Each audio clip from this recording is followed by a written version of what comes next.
Hello, everybody, and welcome to Kangaroo English. I'm Christian, and today I'm here to answer any of your questions about the English language, about grammar, vocabulary, culture. Any questions you have about the English language, I'm here to answer them for you. Also, if you think that I'm a good teacher, then why don't you vote for me? I have entered the Pearson English Teacher Awards. There is a link in the descriptions to vote for me. So if you think I'm a good teacher, if I'm helping you to learn English, then please vote for me, and let's see if the world thinks that I'm a good teacher. So, welcome everybody. Today is Tuesday. I am almost completely recovered from Christmas and from New Year's. It was a difficult time because there was lots of food and lots of drink. But yes, I think that now I am completely recovered. So yeah, I can see we have some students joining from Pakistan, from Russia, from Slovakia, from India. Hello and welcome. Yes, if you have any questions, please ask me. That's why I'm here. Also, we have a student just joined called Luca, which is the name of my son. So hello, Luca. Great name, fantastic name. So yes, happy New Year to you all. Of course, it depends. For example, if you're Chinese, then it's not a New Year for you, because the Chinese New Year is a different date. Yeah, so interesting. We have a student, some students from Brazil and a student from Finland. Did you know that in Europe, the Scandinavian countries, Finland, Norway, and Sweden, they have a reputation for having a very, very high level of English.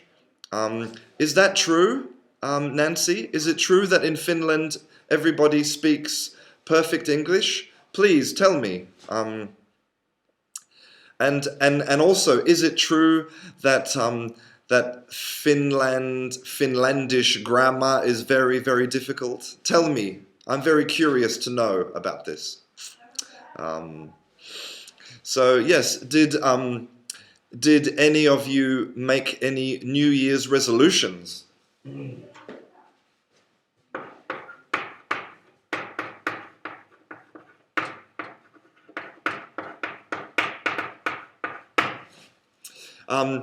New Year's resolutions. This is a very typical thing for people in most Western cultures. They make a list of things they want to do, or things they want to change about themselves for the new year. So maybe you want to quit smoking, or you want to exercise more, or you want to study something. My resolution for this year is to try to learn Arabic, because I think it's a very interesting language, and a big challenge for me, because speaking English, Arabic is very difficult. So this is my plan for this year, to try to learn some Arabic. So Let's see. Let's see. Yeah. So let's see if I have any questions here. Um, okay. I have a question here about what is the difference between think of and think about. Okay. Great question. Great question.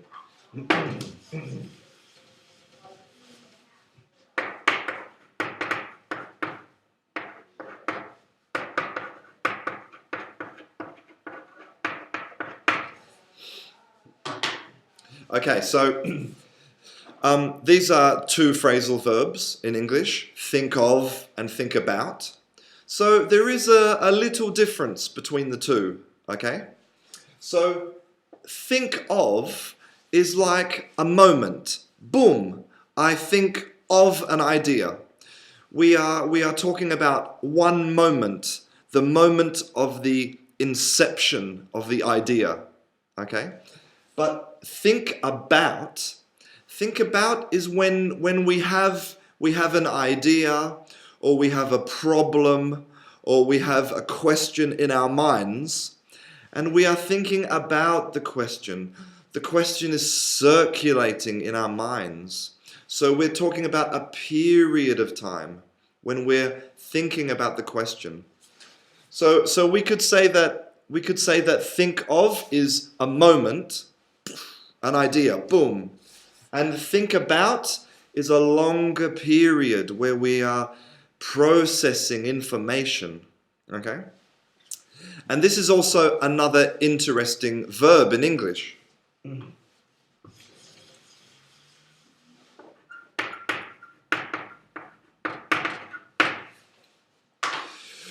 Which is ruminate. Okay? So some animals are ruminaries, like, for example, a cow. A cow is a ruminary because it eats the grass and it chews. Okay? Ruminary animals, they chew the food like this for a long time, and then they swallow. Okay? And so we have in English the verb ruminate, which is very, very similar to think about. Okay?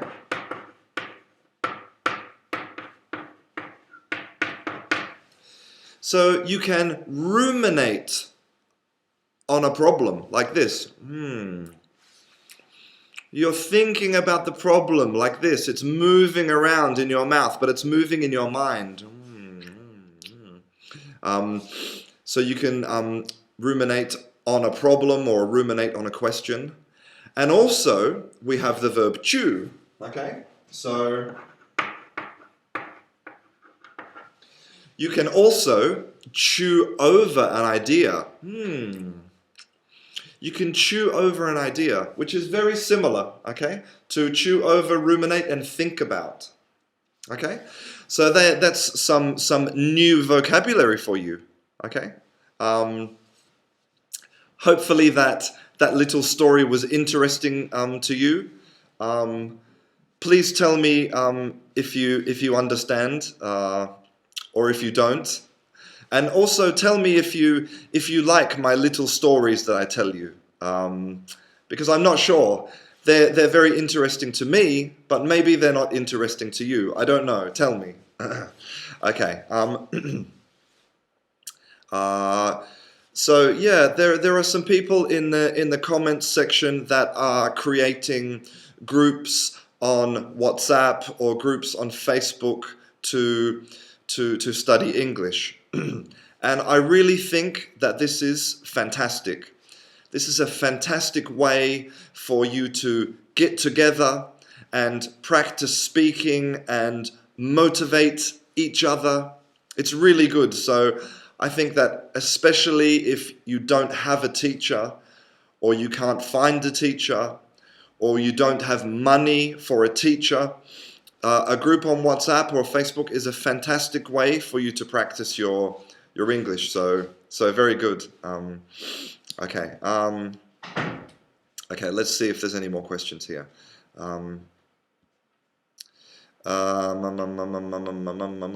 Okay.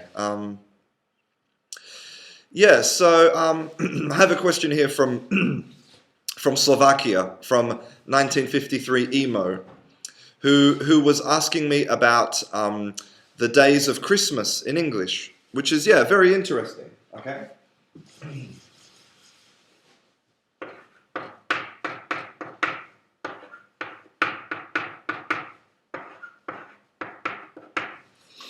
So, in English, the 24th of December is called Christmas Eve.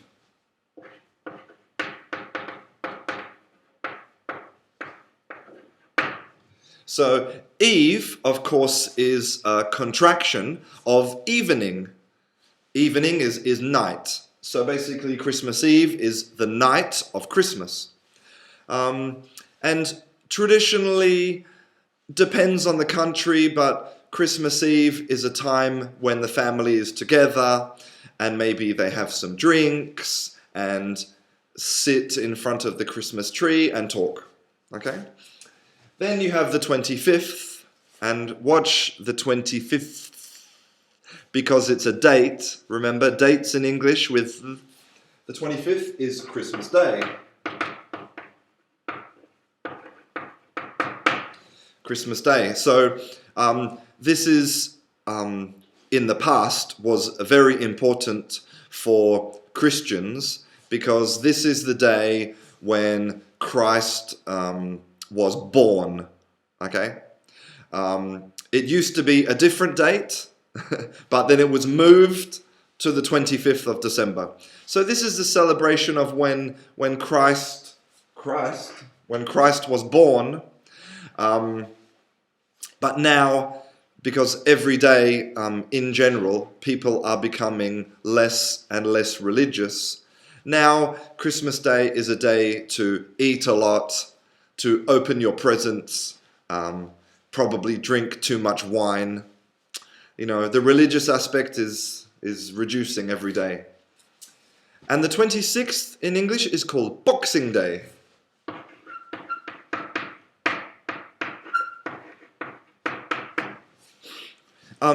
Boxing Day is not related to boxing like this, okay?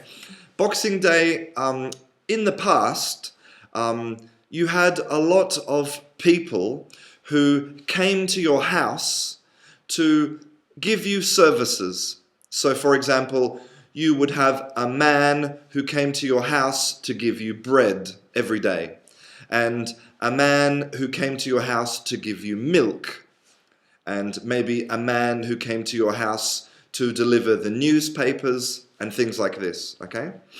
And every year, to say thank you to these people, you would make a box, a little box of presents, maybe some food or some wine, and other things, other Christmas things.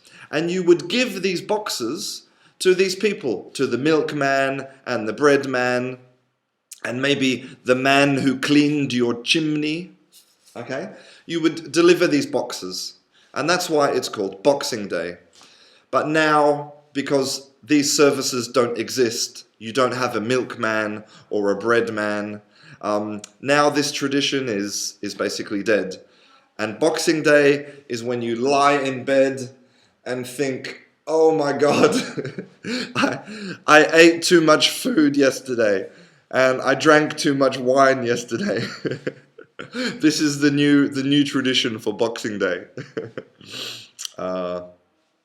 Okay, so I have another question here. I can tell linking words how to recognize the right tense in a gap filling. I have a question from Skyfall, which is, what is the difference between assurance and insurance? Okay.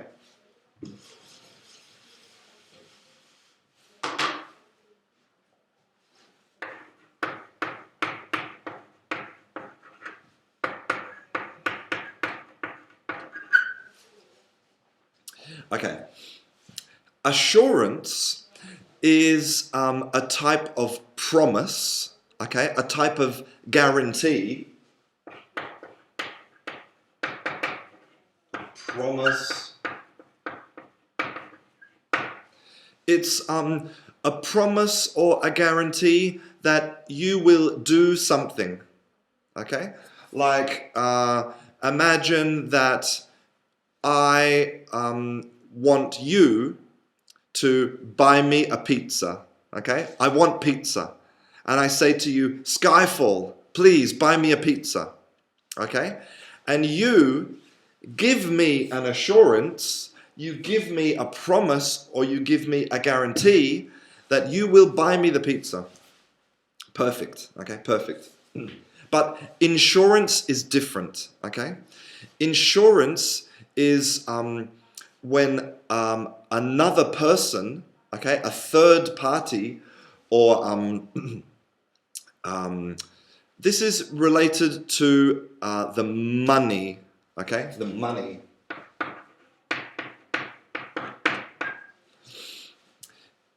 What I mean is that if I ask you to get me a pizza, okay, but you don't get me the pizza, then the insurance is that I keep my money. Okay, I keep the 10 euros. We are transferring the guarantee and the promise from a person into something physical. Okay, so it could be money, or it could be a house or a car. We are moving the guarantee to something physical. So, I don't think that I'm giving a good explanation of insurance, okay? But insurance would be, for example, if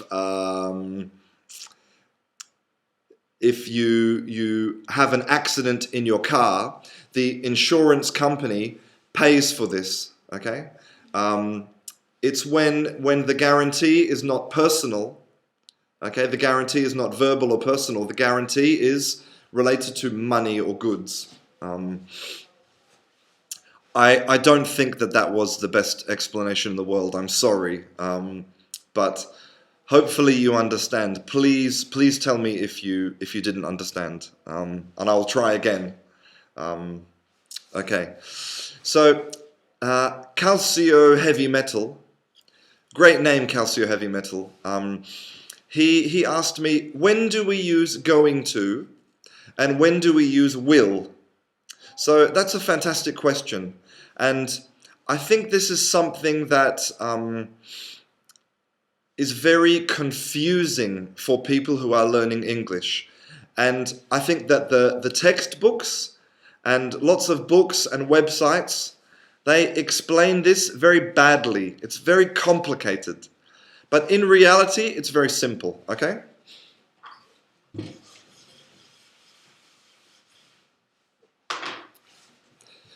I'm going to say that there are two things to consider, okay?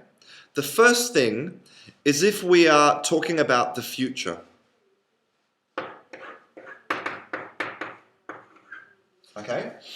If we are really talking about the future, if we are mentally thinking about tomorrow or in 5 minutes or next week, okay? If we are visualizing the future, then there is no difference between will and going to.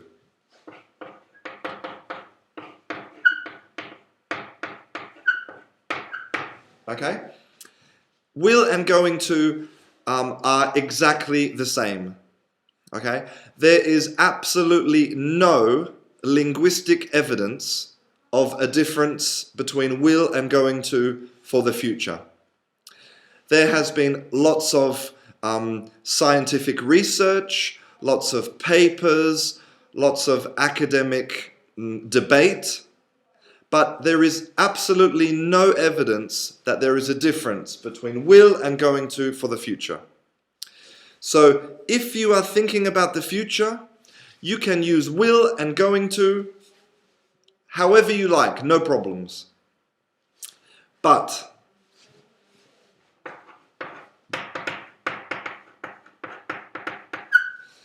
Sometimes we are not talking about the future. Sometimes we are talking about intention. Okay? Intention in the present. Okay? And this is due to the history of the verb will in English. Okay? So in Old English, in the past, there was the Old English verb willen. Okay? Now, willen was not related to the future. Okay? Willen was an intention, a wish, a desire to do something. Like, for example, I want to go on holiday to the Bahamas. I want to study to become a doctor. I want to be a famous actor. In the past, you would use the verb willen. Now, if you think, when I'm talking about my wishes and my desires, really, I'm not visualizing the future. I'm not talking about the future. I'm talking about what I intend to do now. What is my intention now? And this is the verb willen, which now is the modern English verb will. So, what I'm saying is, if you are talking about your intention now, which could be realized in the future, which could happen in the future, maybe, then you should use the verb will. But if you are really visualizing a future time, you can use will and going to however you like. Okay? And I think that the textbooks make this very confusing for people because they say, will for decision now and going to for plans and da da da da. But in reality, it's this simple. Okay? It's this simple. If it's intention now, will. True future, whatever you like. Okay? Hopefully that helped to explain the difference between will and going to. Please tell me if you don't understand, and I will explain some more. Okay.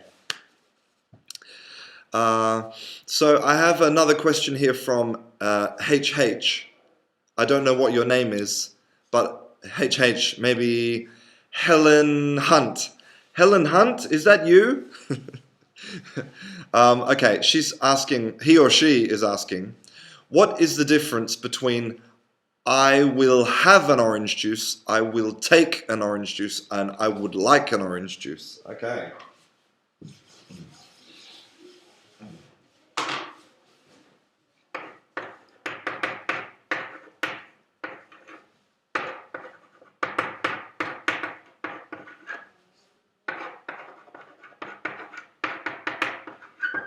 Okay.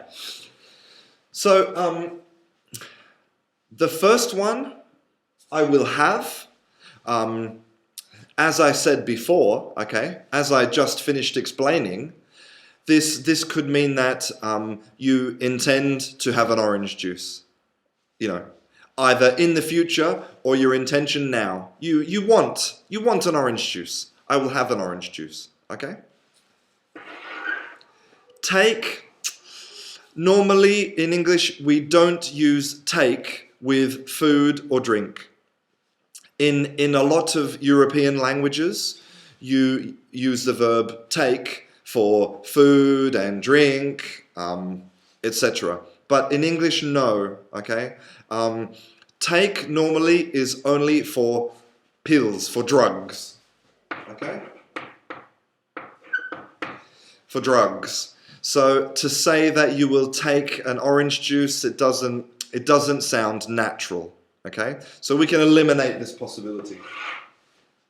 And I would like, what is the difference between these two? Well, I will have is more certain, okay? You're indicating your desire, you're indicating you want an orange juice. But here, this could be a polite question, okay? A polite request. Please, can I have an orange juice? I would like an orange juice, okay? Or you are saying that, this is conditional. You are saying that if it's possible, if the possibility exists, I would like an orange juice. I want an orange juice if it's possible. But they're very similar. You could say this is certain, strong, firm, and this is more soft, a request, polite. Hopefully that helps to explain the difference between the three. As I mentioned at the beginning of the video, if you think that I am a good English teacher, then why don't you vote for me in the Pearson English Teaching Awards? There is a link in the description. You can vote for me if you think that I'm doing a good job, if I'm helping you with your English. Okay, let's look for another question. Javier was asking, what is the difference between speak, talk, tell, and say? Really good, really good. Okay.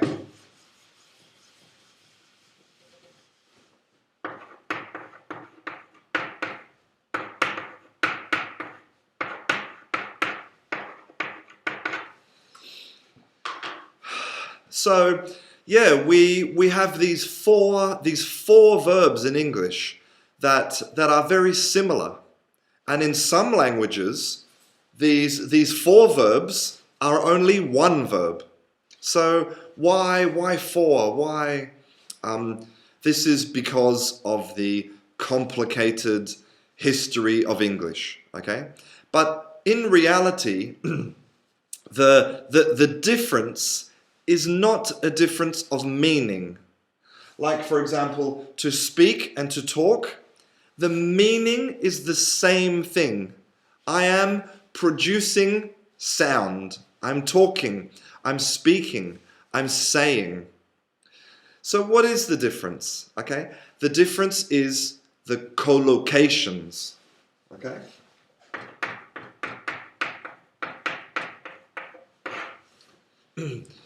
Collocations in English are words that go together.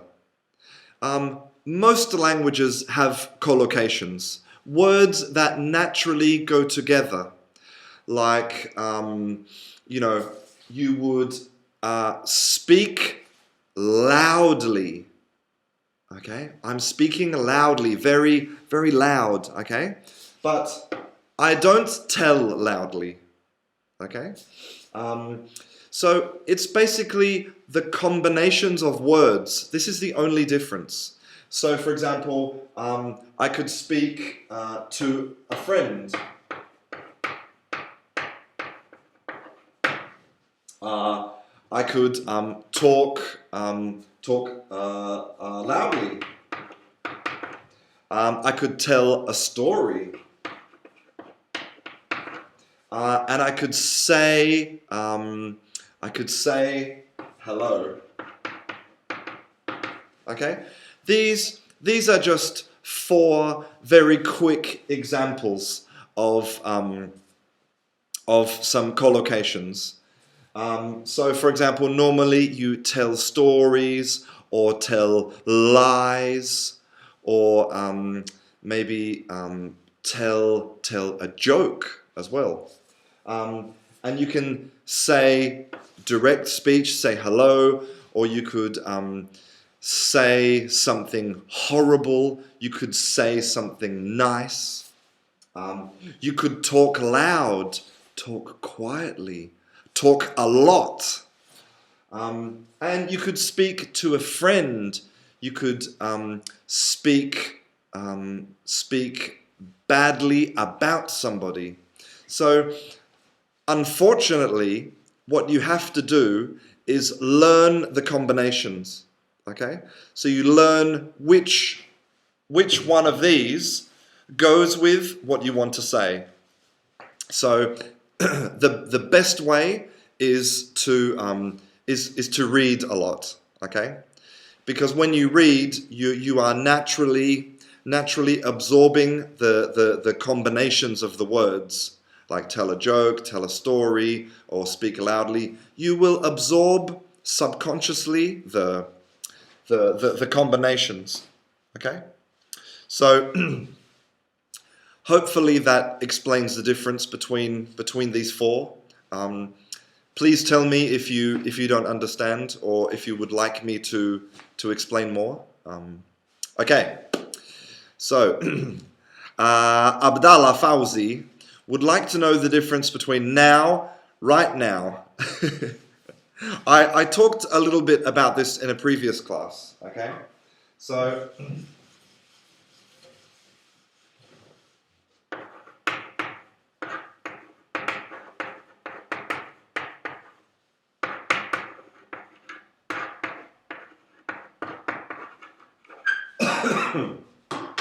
So, now and right now, the difference is that now, with time, has lost its power.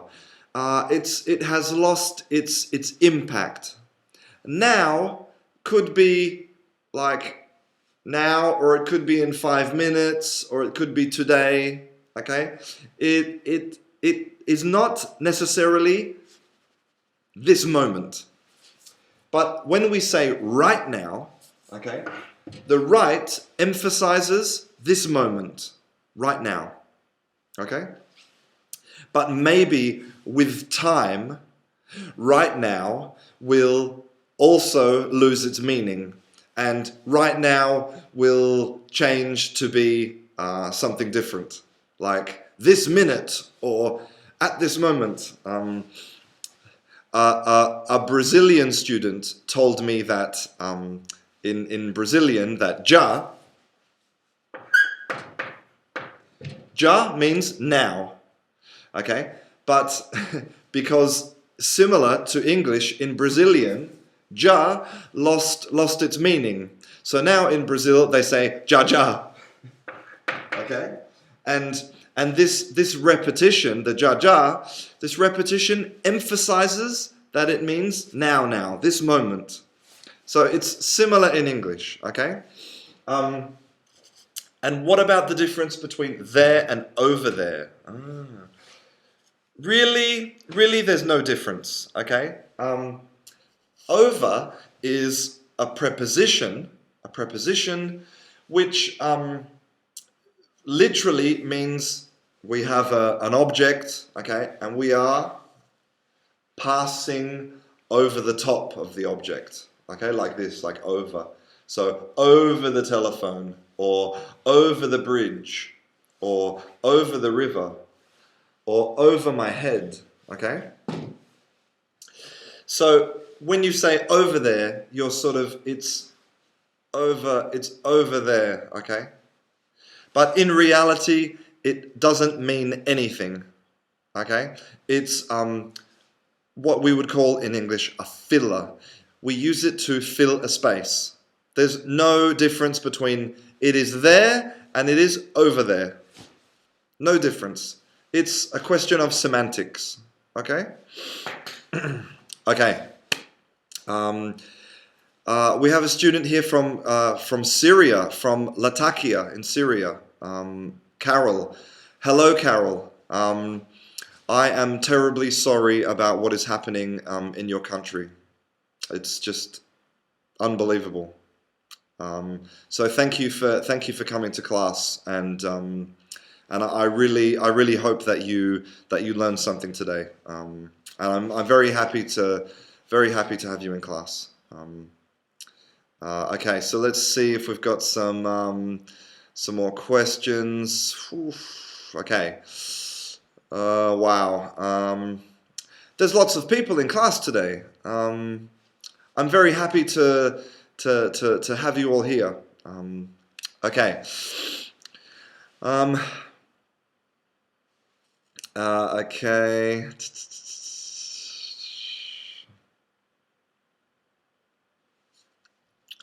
Okay, so I have a question here which is relating to the past perfect. Okay. So let's talk a little bit about the past perfect.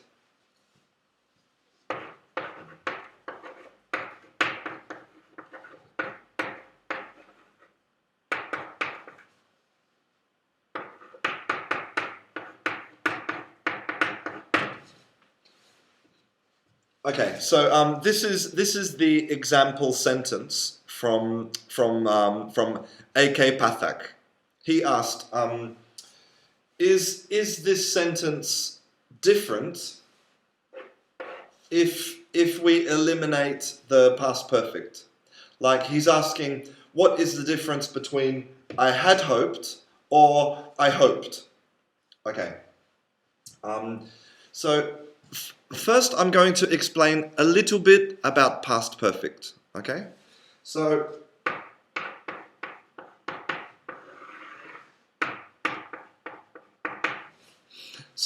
what is the past perfect? The past perfect is the past of the past. Okay, the past of the past. So here you can see I have drawn a timeline. Okay, so this is all the past. This is all yesterday. Yesterday. So yesterday what did I do? I taught. So I'm going to say I teach class, okay, and then I read a book, so read, and then I watched television, okay. So these are three things I did yesterday: teach, read, and watch television, okay. Now, if I start a sentence here with read, okay, then I can use a tense in the past. I could use past simple or past continuous, whatever I want. I'm starting my story here with read. Okay? So I can say that my mental clock now is here. So this is my mental clock. Okay? So I can say I read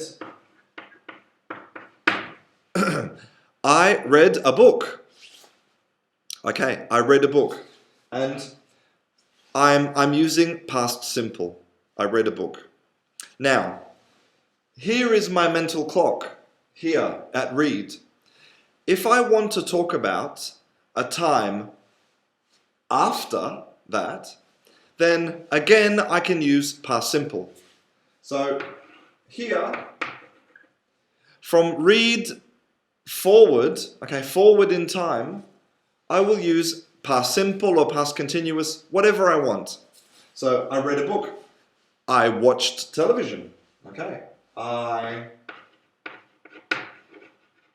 watched television.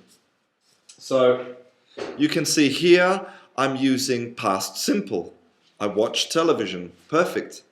But if I want to talk about something before, okay, here's my mental clock, so it's before, then I must use past perfect. So here I will say, I had taught English. I had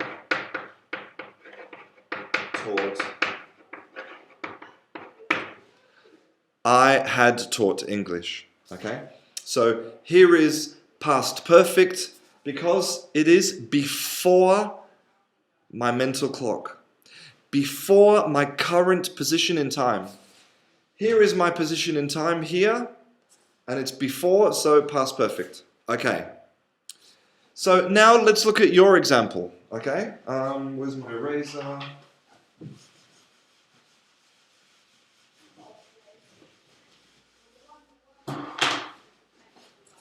So we're going to draw this. So is the past, and this is the past as well. Okay, so all of this is yesterday. All of this is yesterday. So when did I hope to see you? When? I hoped here. Okay? Hoped to see you yesterday. But when did I fall ill? I fell ill after the hope, right? Okay. So, in this sentence, okay, here we have past simple. Mira, I fell ill. I fell ill. So, here we are, right? But hope is before. Okay? Hope is before this. So here, it is more natural to use past perfect. Okay? It's more natural. Now, this exact example is a little bit more complicated, only because the verb hope is a stative verb. Okay? Normally, if you hope something forever. Like, I hope to see you soon. Like, verbs like hope and want and believe, they are stative verbs. Okay? I don't know what they're called in your language, but in English they're called stative verbs. So in this case, it is possible to say, I hoped, because to hope is a permanent state, okay? But to me, it doesn't sound natural. I don't think that it is the best option. I think you should follow the rules of the grammar, and you should say, I had hoped, because this is before this. Hopefully that helps to explain whether it's had hoped or hoped. Please tell me if you don't understand. Okay. So another question from James Yu. He's asking about the pronunciation of two words in English. Okay.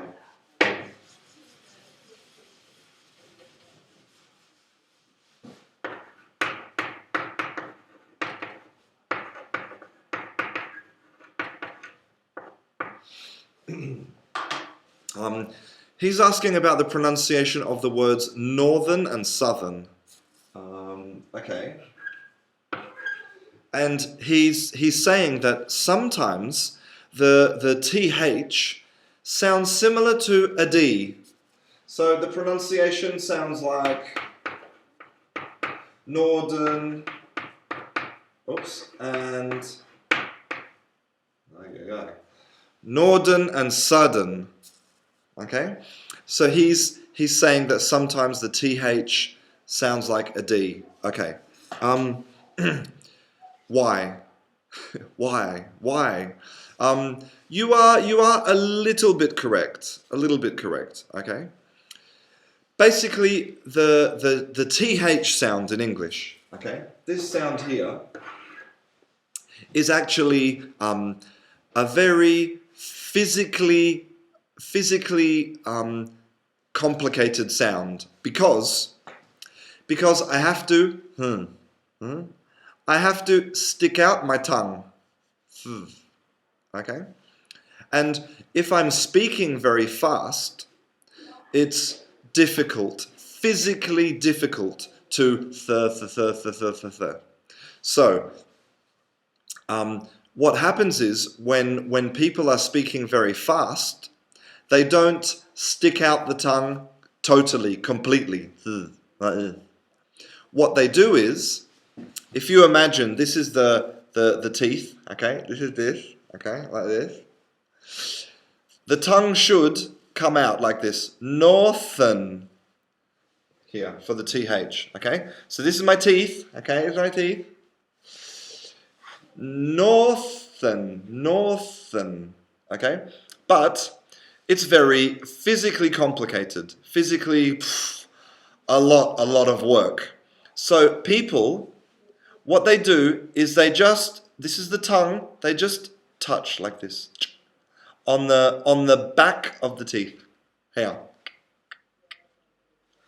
And sometimes the sound is not very clear between th and the because they have similar mouth positions, okay? A D is here at the top of the teeth, the top of the teeth. And when you're speaking fast, the TH is here at the bottom of the teeth, okay? So sometimes the sound is very similar. Not exactly the same, but very similar. And this is the reason, because when people are speaking fast, they don't want to okay? But of course, I recommend that when you are learning the language to start, okay, when you first start, you should really emphasize your pronunciation. Really exaggerate your pronunciation. So stick your tongue all the way out. Because then in the future you can reduce your pronunciation. Okay? So at the beginning, exaggerate. And then when your fluency increases, you can reduce, okay? Learn the basics first. Learn the rules and then break the rules. Okay, that's important. Don't go ahead and break all the rules and try to speak like native speakers. Okay, native speakers make a lot of mistakes. Native speakers are very lazy. Native speakers, they are not a good model to copy. Okay, in all respects. Okay. You should have good solid basics and then in the future break the rules. Okay. Some of the comments are fantastic. Okay, so Muhammad was asking, what is the difference between look and see and show? Okay, great question.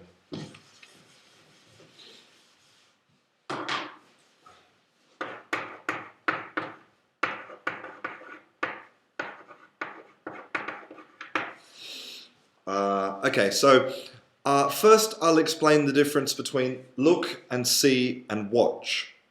Okay, so look and watch are very, very similar.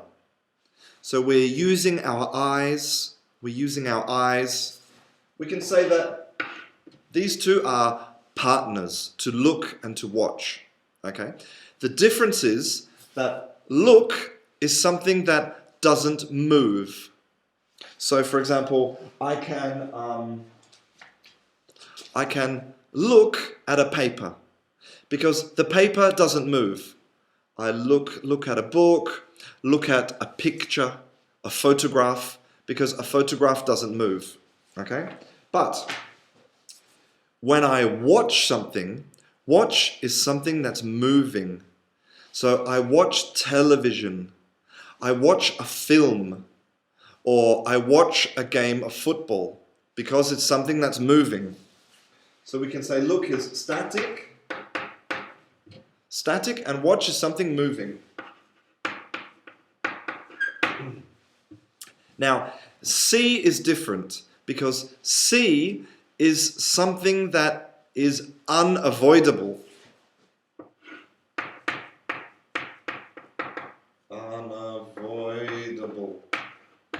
Okay, so I'm going to change sides. See is unavoidable. What I mean is, it's something passive. So if I'm walking down the street and I see you. I didn't plan to see you. I didn't want to see you, but it was unavoidable. I saw you. Hello. Or if I plan to go to the cinema, I go to the cinema, I buy a ticket. I'm going to see the film because I cannot avoid seeing the film because I'm going to the cinema to watch the film. It's unavoidable that I will see the film. Or if I go to your house, I see you because you are in your house. I cannot avoid seeing you. So hopefully that explains the difference between look and see and watch. And show is different. Okay? Show is when another person, they help you to look or to see or to watch something.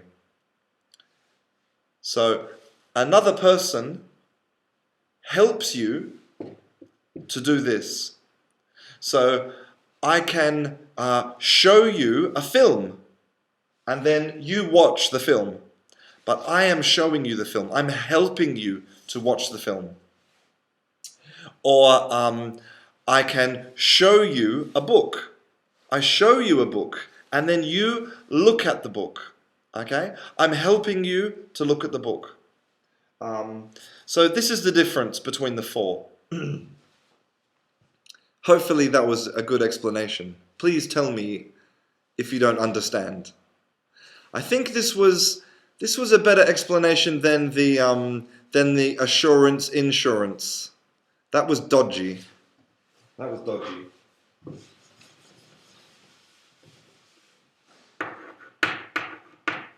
Oops. This is a fantastic word in English, dodgy, okay? Dodgy means something that is maybe a little bit suspicious, maybe a little bit dangerous, maybe something that is not very good quality. It has lots of meanings, okay? But it's a fantastic word and very, very common. So it's a word that you can try to incorporate in your vocabulary. So my explanation of assurance insurance was a little bit dodgy. Not the best quality, but not dangerous. Okay.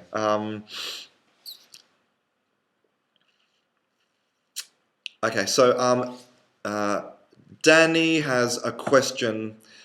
Danny 53018. That's a lot of numbers in your name. He has a question about the position of adverbs in complicated structures. Okay, great question.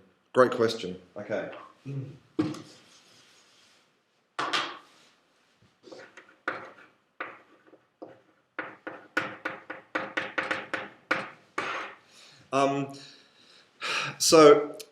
Okay, because it's English, there are always exceptions to the rules.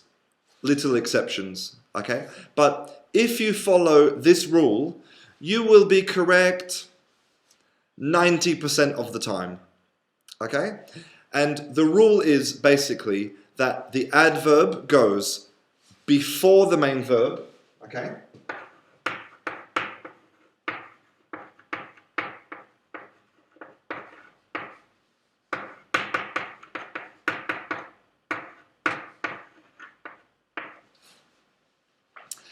The adverb goes before the main verb, except to be.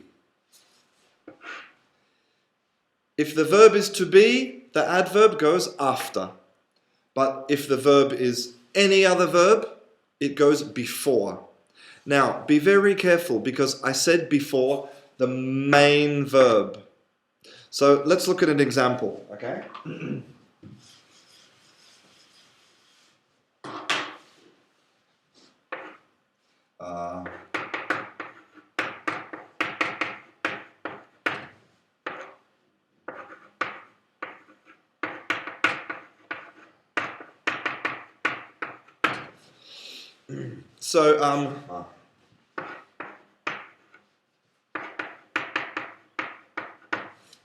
So these three sentences will show you where to put your adverbs and you will be correct a majority of the time. Okay, 90% of the time. So in the first sentence, you're saying I like pizza. So where is the main verb? The main verb is like here. And the rule is the adverb goes before. Okay, good. Oops. So always. We're going to use the adverb always, okay? I always like pizza. Follow the rule. Here's the verb before. Now here is a sentence in present perfect. Now here we have two verbs, right? We have and liked. But which is the main verb? Which is the verb that is the important verb in the sentence? It is. I'm running out of chalk. God damn it. Liked. Okay. This verb here, have. This is an auxiliary verb. This is not a true verb. This verb is only to indicate present perfect. It doesn't mean anything. It's not really a verb. This is the verb. So the adverb goes here, before. I have always. So it's the same. Before the main verb, before the main verb. Except to be.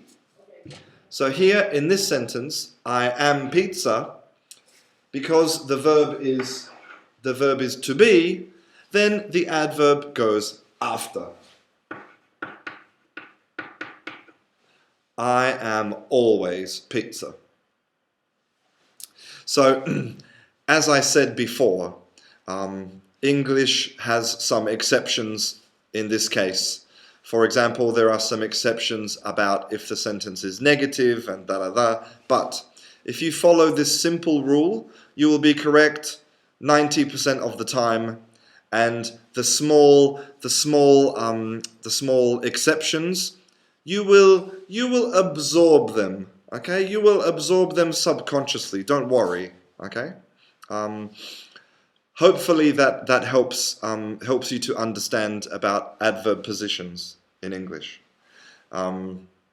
So yeah, we only have 2 minutes left of class. So I'm going to answer one more question, and then unfortunately I have to go. So yes, as I said before, if you think I'm a good teacher, if you think I'm doing a good job, then please vote for me in the English Teaching Awards.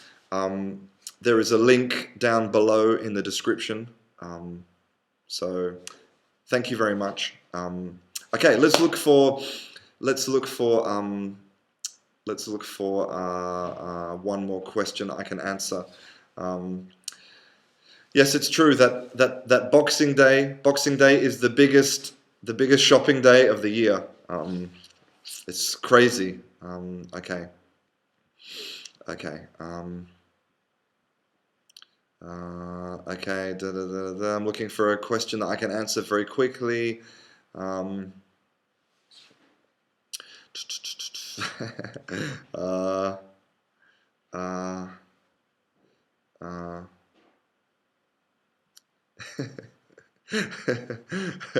It's a good question, actually. Why is Mr. Bean not with his teddy bear? Where is the teddy bear? It's a good question. I need to find his teddy bear and and stick it on. I'll do this. I'll do this. Very nice. Okay. Okay. Okay. One final question that I can answer quickly before I have to go is from Chris Choi, and he's asking, what is the difference in pronunciation between walk and work? Okay.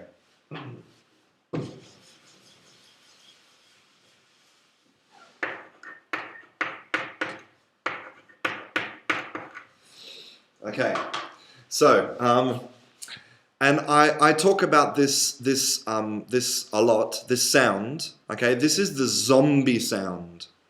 The zombie sound. The zombie sound is very important if you want to sound natural in English, okay? The zombie sound is when you totally relax your face and your jaw, everything relaxed like a zombie. Okay, just let the air pass. And that's this sound. Okay, so this is relaxed. Okay, your jaw is relaxed. Everything relaxed. Work, work. Like a zombie. Imagine you're a zombie. Work, work. Okay? And I know that this is really a horrible sound. Okay?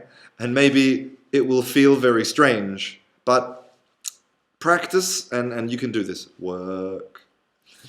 This one here, okay, is different. You can see my mouth when I make this sound. So first, the L is silent. We do not pronounce the L, okay? Not lk, no. So this is O. So you see I'm making an O with my lips, O. And you see from the side my lips are forward, O. Okay, so we have forward lips, or, and a good circle, or, okay, walk, walk. And you can see it's one sound. It's not a diphthong, it's one sound. Or, or, orc.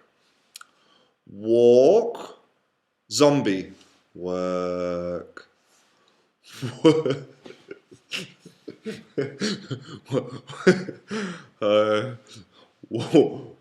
walk, work, work. Okay, so hopefully that helps you to understand the difference in pronunciation between walk and work. Okay, so unfortunately, the class, the time is up. I have to go. I have a lot of things to do this afternoon. I'm filming some new classes this afternoon that I am very excited about. Some classes about pronunciation and some classes about adjectives, which I'm very excited about. So thank you all very much for watching. Don't forget that all of you are the reason that I come to work every day. I appreciate all of your questions. I'm very happy to have you in class. So this is Canguro English. I'm Christian, and I'll see you in the next class. Bye.